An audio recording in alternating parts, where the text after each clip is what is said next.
It's episode 64 of the Improv London podcast. I'm your host, Stuart Moses, and this week's guest is Mickela Vettori.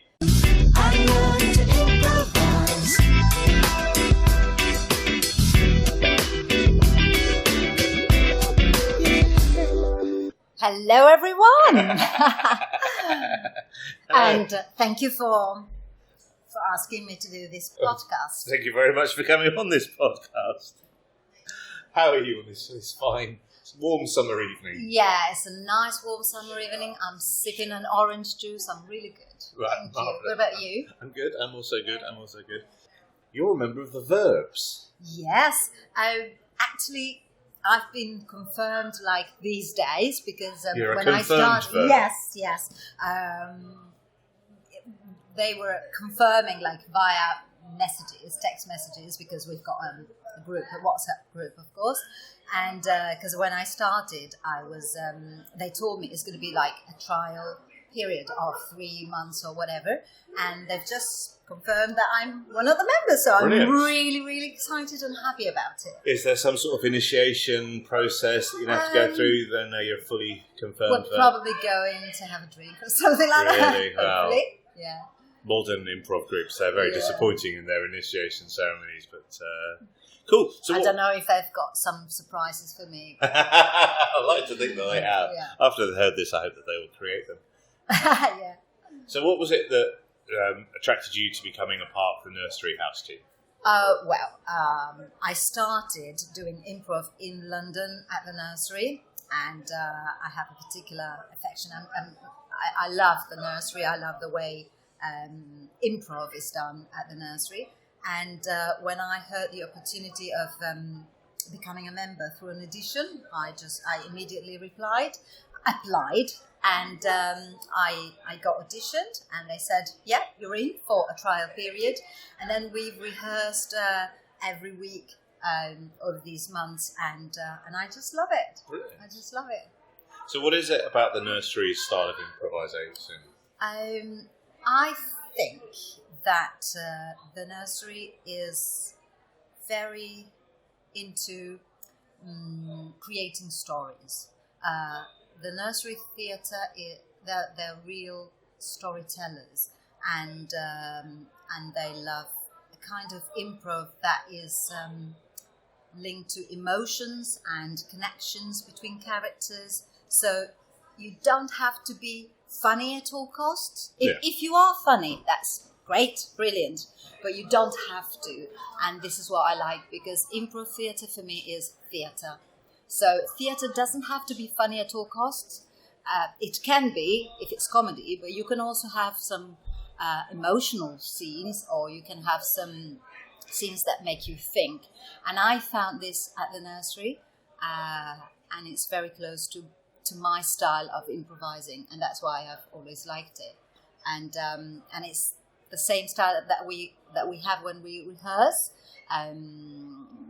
Sometimes we are very funny, and we like to explore like weird situations, but this is part of the game. But we really we concentrate on connection and emotions mainly. So yeah, that is what I love of the nursery theatre. Cool. And so what sort of form does the weekly Verbs rehearsal take? So we meet up, we start with some warm-up. What's your favourite warm-up? I really like two penises. What would you do with two penises? We all love that one. And it's quite difficult for me because I have to make rhymes, and because English is not my mother tongue, it's quite difficult sometimes, and I make very funny rhymes, but that's the fun bit of it. And then we all like, is it Hotspot? Yes, Hotspot, yeah, yes. Hotspot, the singing thing. Well, we should explain what two penises were. So I believe it goes something like, two penises. What would you do with two penises? The first one I would put in the fridge. The second person goes on and gives the second line. And the second I would put it in a ditch. Yes, and then two penises. What would you do with two penises? And then it's your turn to make the first line. The first I would send to the moon. The second one I would put in a balloon. Two penises. And you go on and you go on. It's really fun. It's so much fun. Yeah. And then hotspot, slightly more straightforward. Yes. So you start singing, and then you've got like to sing, stop the other one singing with something that is connected. It could be the topic, it could be the same singer, whoever, and it's so much fun as well because we are from different nationalities. We sometimes sing in French, in Italian, in German. There's no German member of the verbs, but we sometimes sing in other languages as well. So it's really so much fun. I'm really intrigued by the German pop hits that you're singing. Is it Nena and 99 Luftballons? Yeah, I think that's the only one I know, actually. Klar, alles klar da, Kommissar. Oh, yeah, Falco. Falco, yes, Falco. But I don't know many German singers, really. Oh, yeah, well, the na na na na na na na na Gorky Park. Oh, yeah. They were German. Winds of Winds Change. of Change, but they sang in English. Na na summer night, down to Gorky Park. Listen to the wind of change. Take me to the magic of the moment. That was the Scorpions. The Scorpions, yeah. Brilliant. Yeah. And then once you've done your warm-ups... Yeah, when we've done our warm-ups, we start normally rehearsing for an Harold. Oh, for a really? Harold recently. So we Harold's normally... frightened me. Harold's. Yeah, well, it's very... It's fun the way we do it because we don't put too many rules. We're not too strict. We just try to experiment as many things as possible. So we're trying different openings. We're going to learn a new opening this week actually, because Stephen and Ian have been to Chicago and they've learned new stuff. So they're going to. Which, as regular listeners to this podcast will know, having reported back on both the weeks. So, excellent. That's good. And so we try different openings. What's your favourite opening?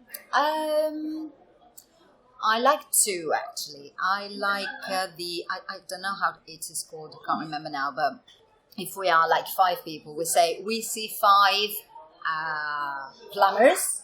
And then each of us says something about this plumber that we see. So it's one person, but it's 5. So we see 5. So it's like character painting.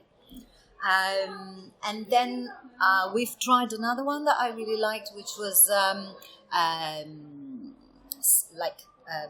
setting painting. So it's like we actually see a room or a place, and we describe this place, and then we get inspiration from the place. Yeah. So we try to be as specific as possible.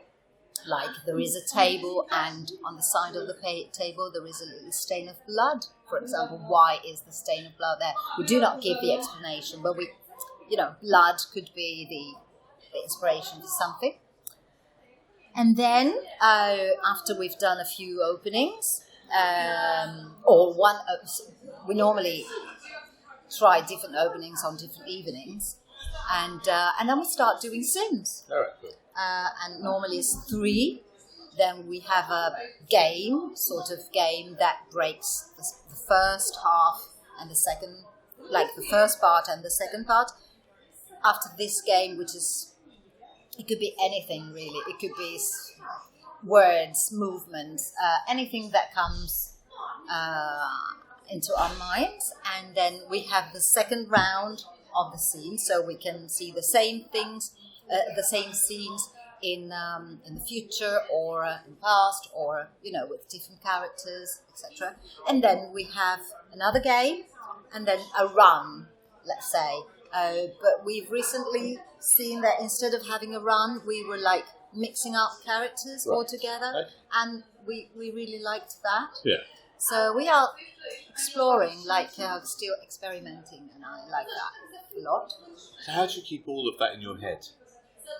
I don't.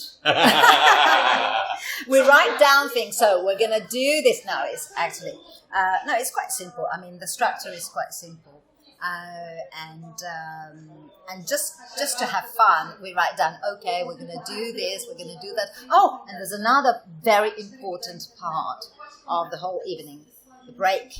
Like we're having snacks. Oh, right, yes. Every night there's a snack captain. Right, okay, yes. So we have snacks, and that's also a very nice part. Who brings the best snacks? All of us really, but some really bring those. I can't remember now. The piggies, like the gummy bears. No, it's not bears. It's like pigs. I can't remember the name now. Percy, yes, they are delicious. From Marks and Spencer's, yes. They're very good. Next time I'll bring those because I didn't. When I was a snack captain, I went to Tesco's and they haven't got those, so I will have to go to Marks and Spencer's. This is adverts, by the way. If Marks and Spencer's wish to sponsor the podcast, we'll probably remove the stuff about the two penises if M&S want in. I'm prepared to compromise my artistic vision. Two penises. Well, who doesn't? Who doesn't? potential upmarket supermarket sponsors possibly don't, but everybody else. Yeah. So snack captain every night, and it's a lovely moment because we socialise. We're very relaxed, and we sometimes, talk about our day and ourselves, not only improv but also about our personal lives and things like that.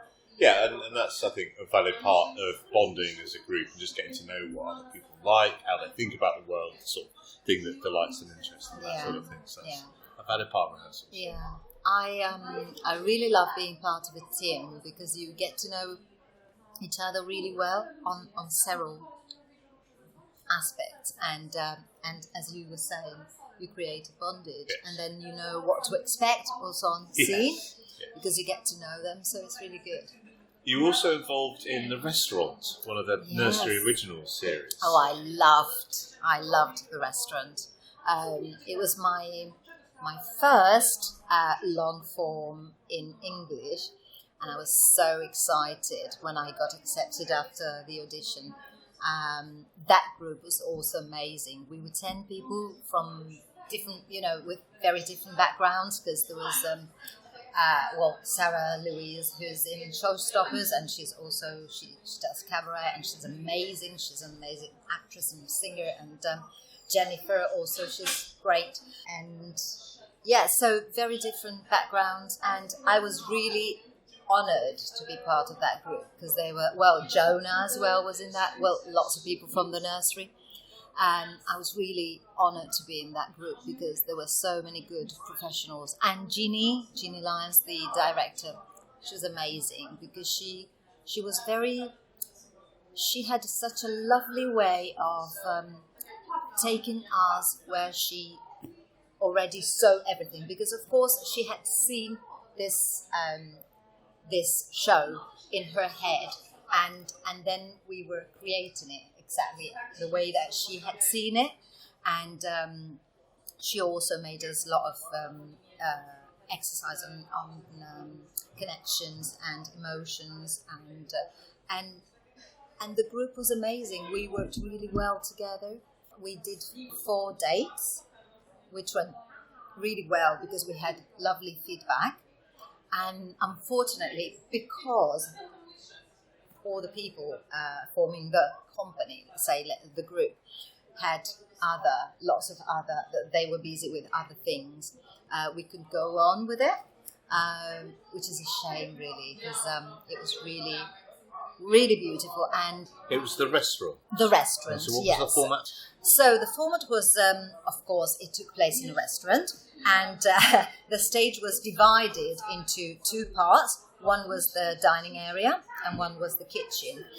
There was one character, the waiter, who could take the focus of the scene either to the dining hall or to the kitchen. So you had the lights, let's say, and the action where the waiter was. So if he was in the kitchen, there was action in the kitchen, and then when he moved, of course, the kitchen went on doing stuff. So we were actually moving as if we were in the kitchen, and the same thing for the dining area.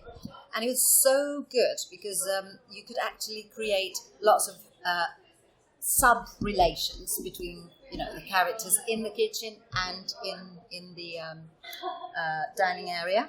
And sometimes, I think there was one night when the two rooms got connected because someone from the kitchen was taken, or someone from the dining area was taken to the kitchen. I can't remember now. But it was really, really good fun. It was so much fun during the rehearsals because we had some different settings, like different restaurants. Because the input was like we were asking the audience to tell us about a restaurant where they had been. Right. Which could have been for some, special for some reasons, or they had special memories about it. So we were asking the audience this, and then the audience got to choose the waiter, just saying waiter when Ginny was like going around with her finger. So everything was like, there was no defined roles or anything. I got to play twice in the kitchen and twice in the dining area, I think. Yeah. And it was really beautiful. I love that experience. It sounds a lovely format for a show. Yes, yeah. And I think it had so much potential to develop. I think it lasted like between 25 and 30 minutes. But you could feel that it could have been much longer, like 45 minutes. Yes, absolutely, because there was so much going on. I love that. Cool. Are you tempted to audition for any of the new season of Nursery Originals that just been announced? Absolutely, yeah, I would love to, yes. I have to check the dates because I've been very busy with my day job as a teacher these days. But I will, absolutely. Yes, I'm very intrigued by The Owls Are Not What They Seem, improvised Twin Peaks. Oh, yes. Oh, that is so cool, yeah. I think there are a lot of interesting things that could be done with that format.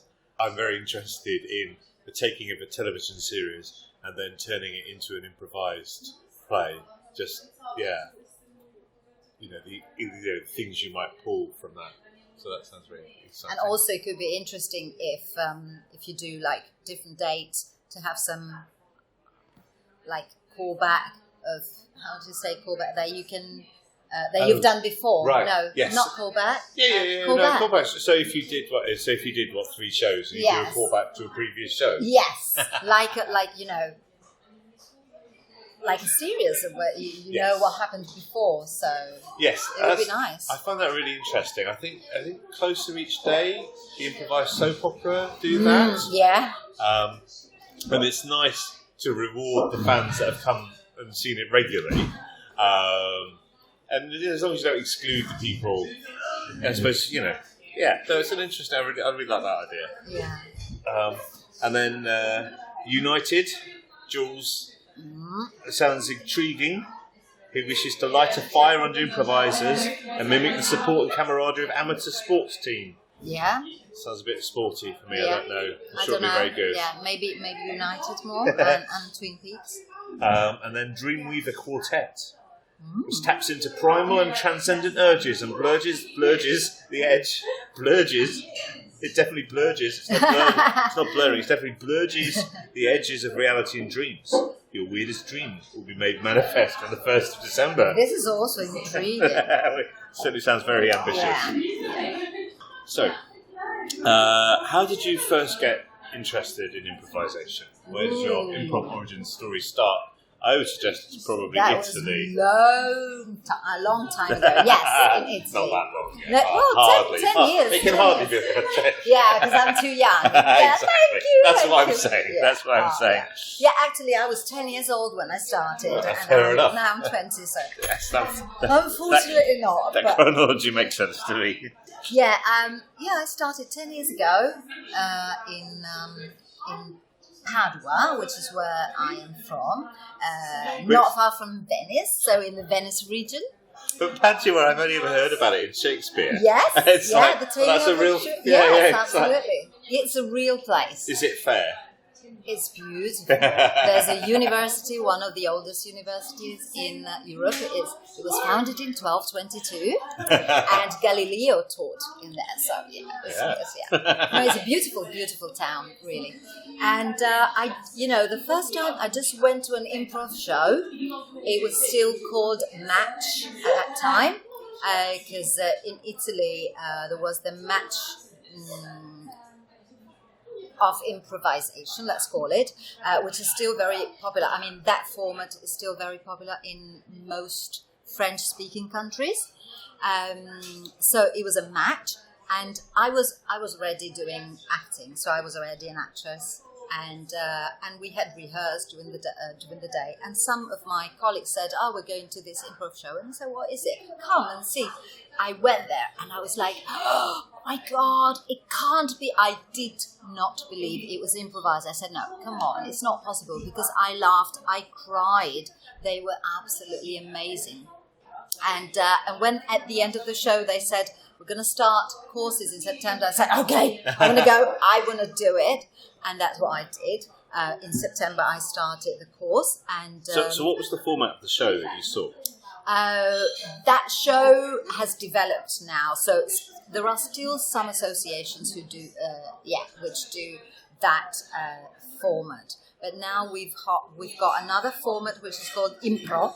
So it's very simply Improv, and it's two teams, one presenter and one judge. Right. The two teams are like enemies, but they're not. I mean, we both play, are like indignity.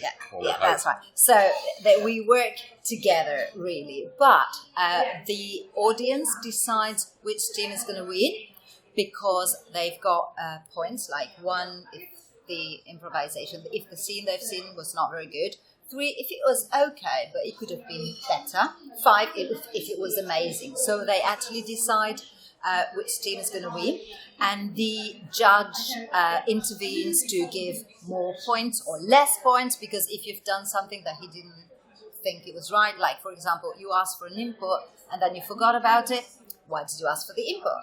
Or if you have been rude, or if there's something that he thought was not correct, he will take off points that have been given by the audience. Of course, the audience boos the judge, and the judges tend to be very strict. But this is also part of the game. It's a bit like theatre sport. Yes, I was thinking it's very similar. Yes. But I think it's free. It's freer. Like right. There are. When we started, we tended to do more games and also more like scenes with a specific genre. For example, I don't know, horror or noir or Shakespeare, etc. Now it's more like freestyle, but maybe the judge will say, okay, in this scene, which will last no longer than 3 minutes, I want to see 3 different monologues with 3 different points of view, or things like that. So it gives you some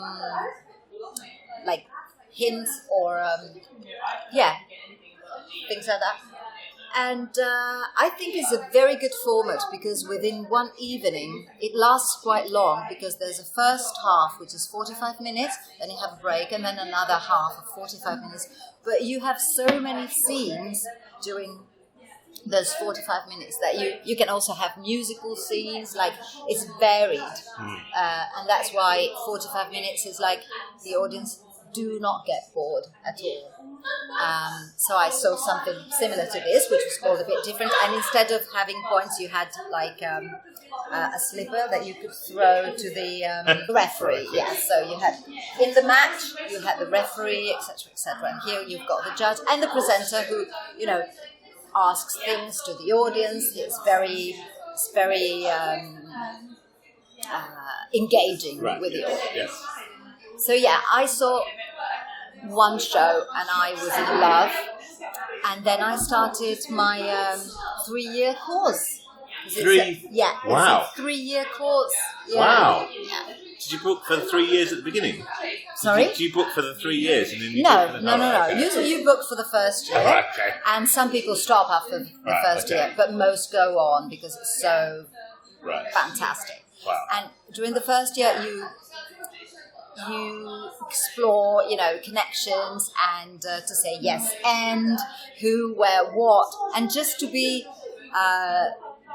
not afraid to do silly things, because basically you are playing a lot, and I think the first year is the best one, because you really create a connection, because of course every week you rehearse with the same people, so you get to know each other really well. The second year is the toughest one because we study Shakespeare. Really? Yes. Wow. Shakespeare is so amazing and so great, and he's absolutely my favourite playwright. And so although we're Italian and we've got some wonderful playwrights, we study Shakespeare because he's got comedy and tragedy and love and power and, you know, all the great passions and emotions of the human beings have been explored by him. So we actually study Shakespeare because every person has to read a play and then write an essay, and we have to analyze characters, language, turning points in the plot, you know, in the plot, etc. And then once you've written it, you have to expose it to your classmates. So we actually get to know it quite well, and then we start improvising in his style. Wow.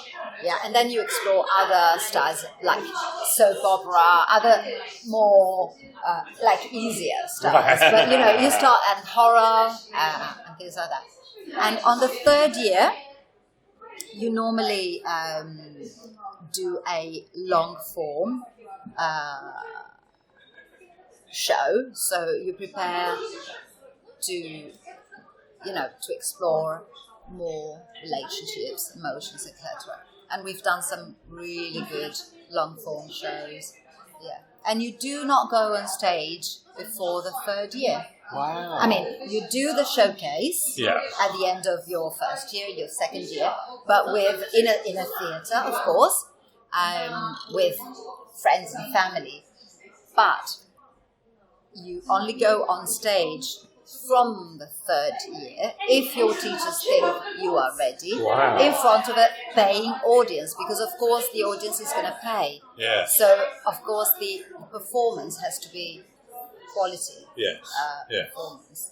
So it's quite strict. Yeah, it's very strict. Yes. But I've had some amazing teachers. Really.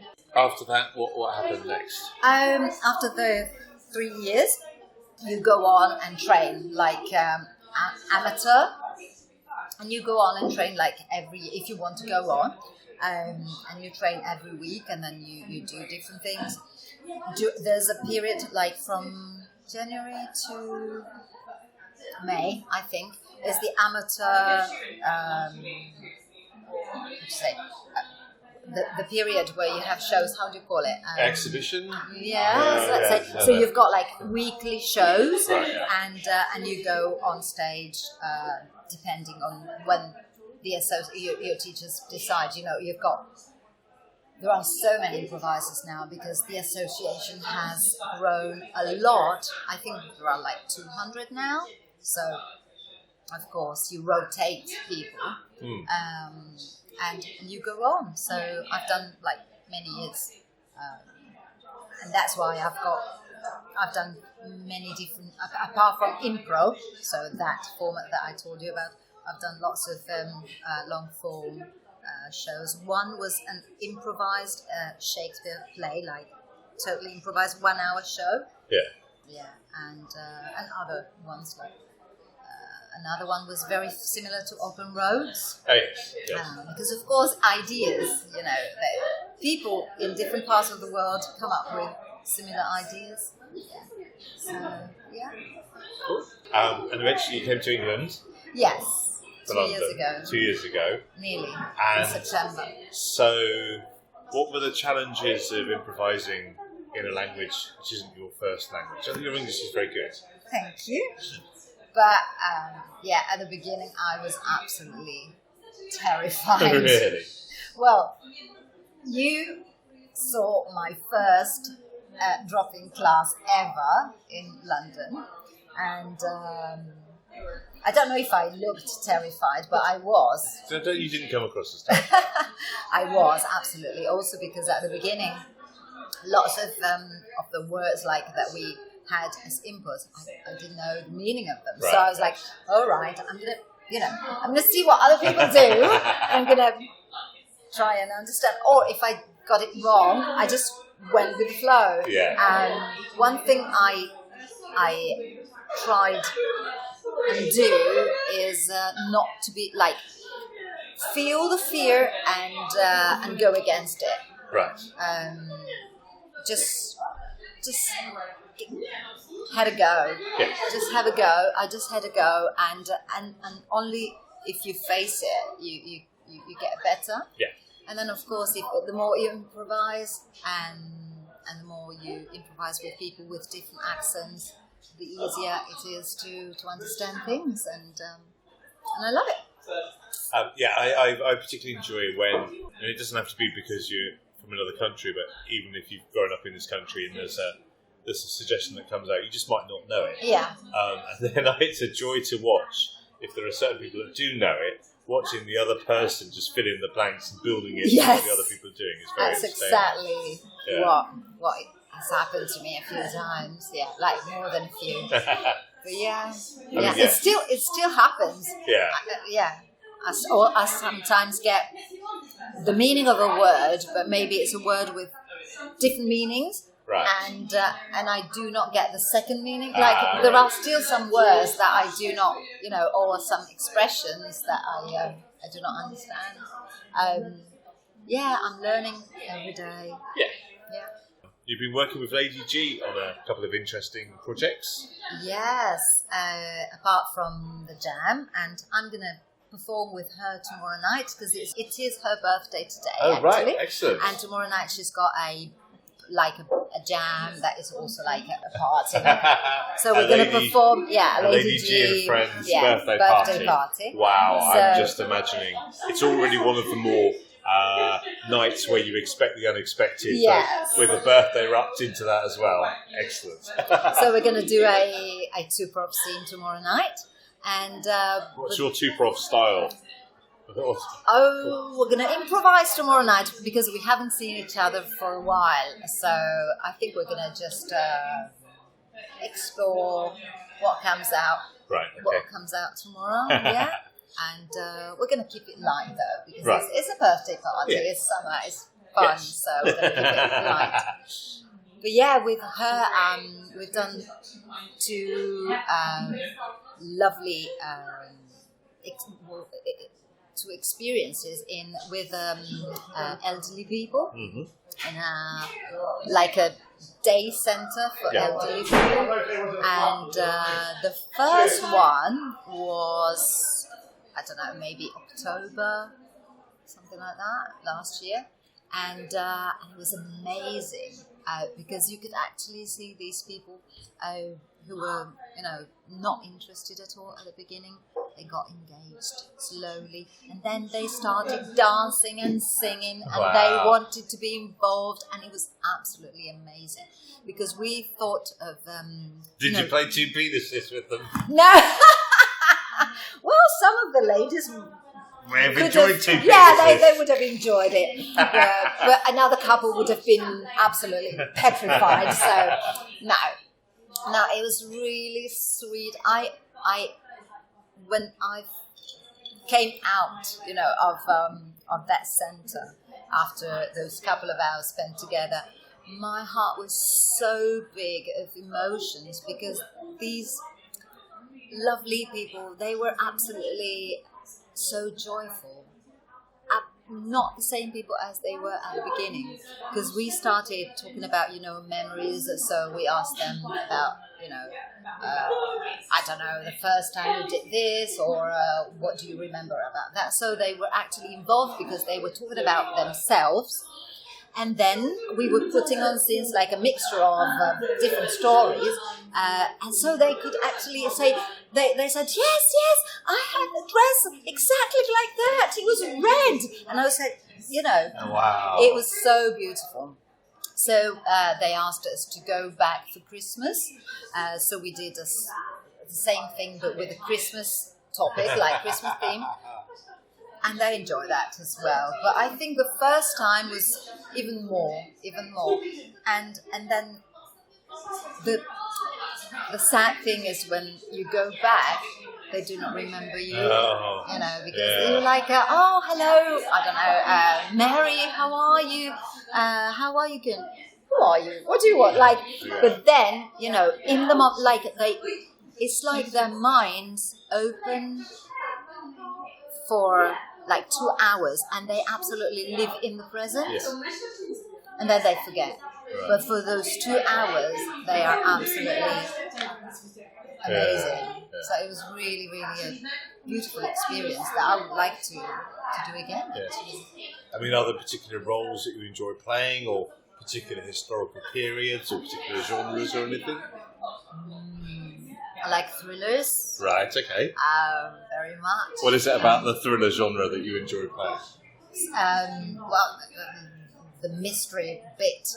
I do not like horror much, when horror is like monsters and things like that, because I don't think horror movies with monsters are scary. Right. I think thrillers are scary because it's the unexpected and what you do not know that frightens me, at least.